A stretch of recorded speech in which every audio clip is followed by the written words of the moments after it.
Welcome to About Life channel.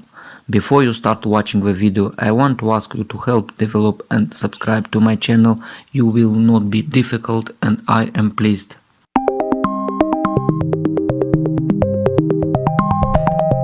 Let's unpack my concerns one by one. First, what is the hospital's definition of death? You might be surprised to know that the answer depends on whether you were asking before or after 1968. Before that year, death in most hospitals was defined as the cessation of all vital functions, including respiration and a heartbeat, sometimes called the heart and lung definition, as the technological ability to keep a patient's hearts and lungs going advanced. Determining who was alive became much more medically murky. It wasn't until 1968, when an ad hoc committee at Harvard Medical School developed the so-called Harvard criteria, that brain death was introduced into commonly used hospital definitions of death. In an attempt to further unify the inpatient death definition in 1981, the newly formed President's Commission for the Study of Ethical Problems in Medicine and Biomedical and Behavioral Research, PCMBR, as it's referred to by no one on this planet,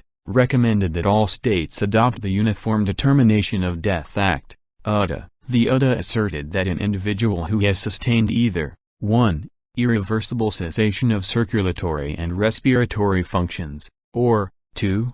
Irreversible cessation of all functions of the entire brain, including the brainstem, is dead. A determination of death must be made in accordance with accepted medical standards. The Act aspired to add this new total brain death statute, in addition to the boilerplate heart and lung definition, to all 50 states' laws, with mixed success. I'd give it a B- for effort. Most states adopted some form of the UDA, but the differences among state laws are startling. North Carolina, for instance, doesn't have a heart and lung provision. Louisiana and Texas completely eschew the total brain death clause from their hospital definitions of death, and the phrase "in accordance with accepted medical standards" is absent from Georgia law and appears in equally vague forms in Minnesota.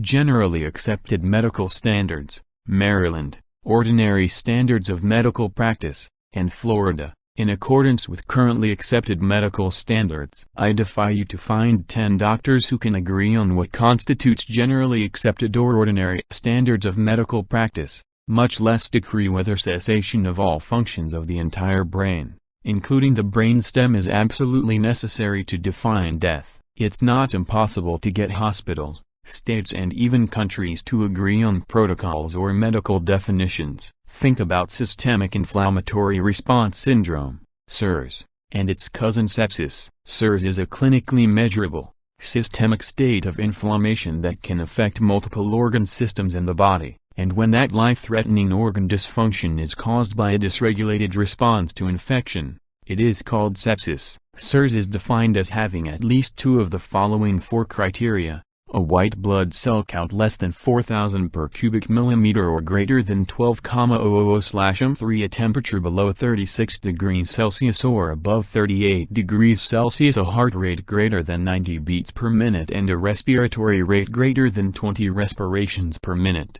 This definition for SIRS is not only agreed on by every hospital in the U.S. but most Western European countries and a number of Asian countries. In 2016 there was even a task force that published the 3rd International Consensus Definitions for Sepsis and Septic Shock, Sepsis 3. We've done it for SIRS and sepsis. Why can't we come up with a universal inpatient definition for death? There isn't one answer. Of course, I suspect the situation is linked to a difference in outcomes. When a patient has SIRS or sepsis, the result is significantly increased morbidity and mortality and not much else. The consequences and implications of a universal definition of death are much wider reaching ethically, legally, financially, politically and medically. That doesn't, however, make it any less urgent. If the universal inpatient definition of death is too elusive, the process of pronouncing someone dead should be much more tenable. Most hospitals' procedures follow roughly the same outline.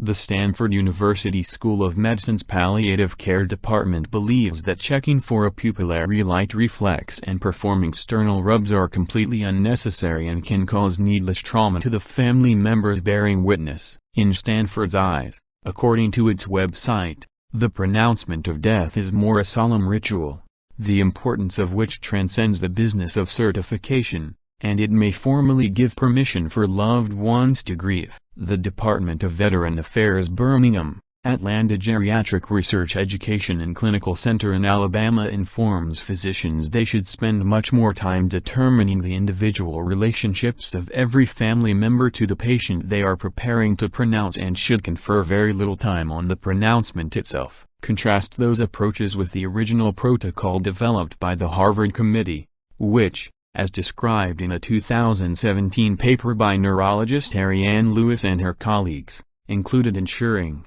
1. Unreceptiveness or unresponsiveness to any external stimulation. 2. Absence of movement or breathing, defined as absence of movement in response to pain, touch, sound, or light over the course of 1 hour, and total absence of spontaneous breathing after discontinuation of the ventilator for 3 minutes. And 3. Absence of reflexes, fixed and dilated pupils, no blinking or movement of the eyes to head turning or irrigation of the ears with ice water, no posturing, no corneal or pharyngeal reflexes, no swallowing or yawning or vocalization, no muscle contraction in response to tapping of tendons, no plantar response. Perhaps the most stringent criterion of that protocol mandated the measurement of a flat, isoelectric reading on an electroencephalogram, EEG, to ensure complete brain death, both at that time and 24 hours later. I've pronounced 8 people dead in my medical career thus far. I can't recall ever having seen an EEG being used in a death pronouncement. The pronouncement process can run the gamut from grotesquely technical to completely ceremonial. I don't think there are any wrong answers for how this should be done. I merely find it fascinating that there is so much stylistic variation in a procedure that most people assume is rigidly systematic. My most philosophical bone to pick with the death pronouncement procedure is,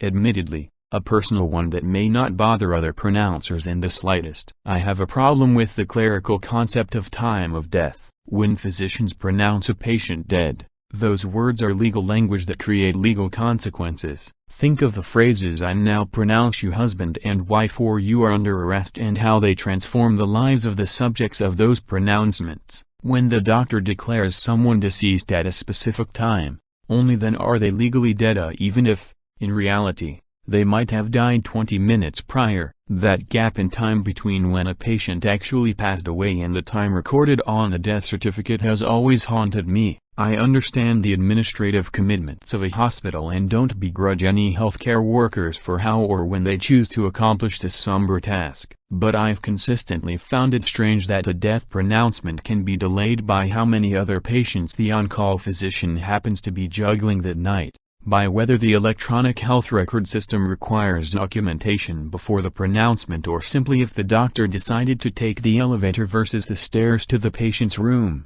These are the absurdly mundane realities of a pronouncement that go unsaid and remain tacitly understood by healthcare providers alone. Mundane enough for me to see my grandmother's time of death listed as July 3, 2015. 2,150 hours, and wonder just how busy the attending physician was that evening. So let's imagine you're a young resident physician covering the inpatient floors one Wednesday evening. You've been paged to the medical surgical unit to pronounce a patient dead. You've been informed that the family is already in the room, waiting for you. You've got a lot to consider before you proceed. Is it before or after the year 1968? Are you in the state of North Carolina? Is an EEG machine available? And are you thinking about taking the elevator or the stairs? That's all for today. Do not forget to like and write your opinion on this video. It will help me to promote the channel and more motivation to continue to do so.